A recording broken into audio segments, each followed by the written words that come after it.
Celtics Postgame Live is presented by your New England Ford dealers. Built for America. Built Ford proud.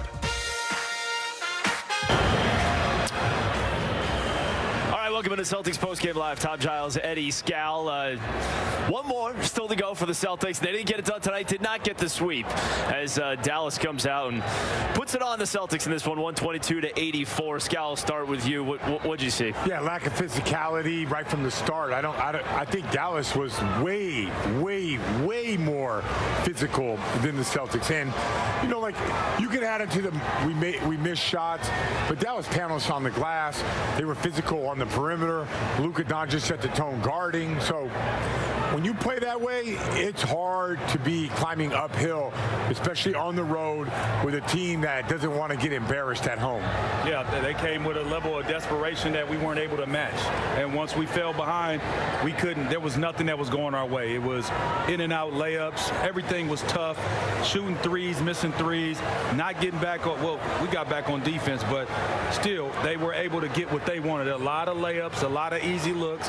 Not as tough of a night for those guys getting to the basket, them guys getting open shots. Sure. It wasn't as tough as it has been the previous 3 games. So, I mean, I don't want to say that you ball this one up and forget about it, but that's pretty much what you got to do and get ready for Game 5. You think that this moment could, like, help in any way? Sometimes they say in the NBA, it's all worth one. Whether you win by 1 or you win by 40, it's just a game. But you look at our Celtics, Monday's a big day. Yeah. You know, you don't want to have to come back on a plane, come back to Dallas. If Dallas were to win that game, it changes everything, right? There's a sense of doubt. Do you think that they could be motivated by this? The Celtics? Yeah. Oh, they got to be. I mean, you do not want to come back to Dallas. You don't want to give that. Now it's 3-2. And at that point, I feel like the pressure will shift to the Boston Celtics as the Mavericks will be playing loose, be feeling like, okay, we might have something here. So with a game like this, how bad we shot, we turned the ball over a lot. You got to give Dallas Mavericks a lot of credit for that. But I don't know if the Celtics can play any worse. Yeah. You know what I mean? And can Dallas play any better? You had Lively hitting threes. You had Gafford all over the place, dunking the ball. You had Exum come in and hit some big shots. Yeah. I'm not sure if they could play better than that. And, again, in a closeout game, everybody says it's the hardest one, right? You have to, and that's why I was saying level up. You know, you have to be ready for it and exceed their energy. The last game, the Celtics did fall behind by 13. It was 26-13, somewhere around there. And obviously they were ready. They were able to come back, make it a 1-point game at the end of the first. At what point tonight did you say it's not in the cards, Eddie? At what point did you say, you know what, they don't have that same kind of comeback, or they're not going to level up the way they did in the last one? I don't want to say halftime, but halftime, the first 2 quarters didn't look good.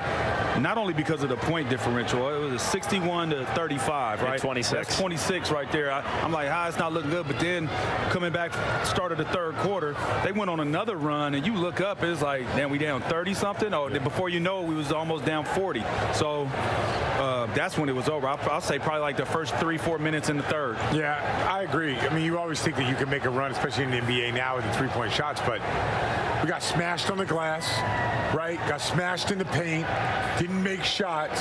There was no redeeming qualities to our first half. There's nothing you could say, all right, let's just build off of this.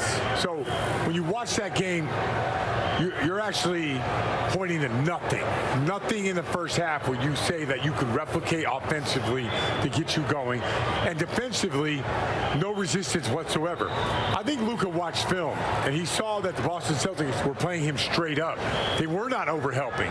I don't know if Luka Doncic had seen that in his career, but so he just kept going to the basket, and then I thought Luka set the tone early in the first quarter, and I thought Kyrie, I thought Derek Lively, I thought Derek Jones Jr., I thought all those guys followed suit.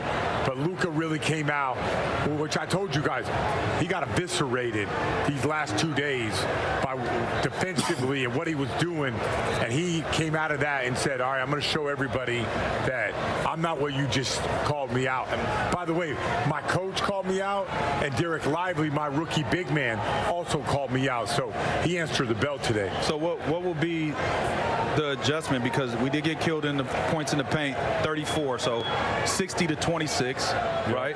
And then got killed on the glass. So basically, they made it's easy to see what their whole purpose was, is we're going to attack them. We're going to penetrate and try to get to the paint. What is the adjustments the Celtics make? Higher pickup points. You know, it's just doing what we have done before. Like, you play with force. We did not play with force. Defensively, offensively, no force. So you first start with that. You don't change things around and start mixing things up. You first play hard. You play physical. You pound the glass. And then we'll find out, is the Luka Doncic getting downhill, single coverage affecting us or not?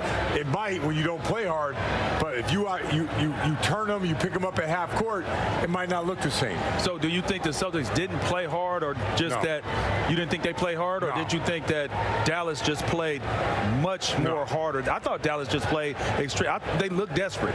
They played like a desperate team, and I feel like we played like a cool team, like we were up 3-0. Like we were up 3-0. We got to go close it back out at home. No, they were looking after my party schedule, because I've been wanting to go back to Game 5 and get busy afterwards. Okay. And if they would have won here, it would have been fine. I would have did my job and did my interview, wop real quick, and went to bed. Right. But in Boston, Game 5, turning up all night. Till it's light out, till the blue skies are back. June 17th is it's a big day historically. That day? Yeah, well, we can talk more about that coming up later on. 617 as far as that goes for the Celtics, and they'll have that opportunity on June 17th, which is Monday. But going back to the first half and the supporting cast and everyone else getting involved, because you look at it, and Kyrie and Luka had 50 points total, and then they got 72 from everyone else. We'll look at some of the video of that. We're going to take a quick break. More Celtics postgame live coming back after this. Celtics postgame live is presented by your New England Ford dealers. Built for America. Built Ford proud.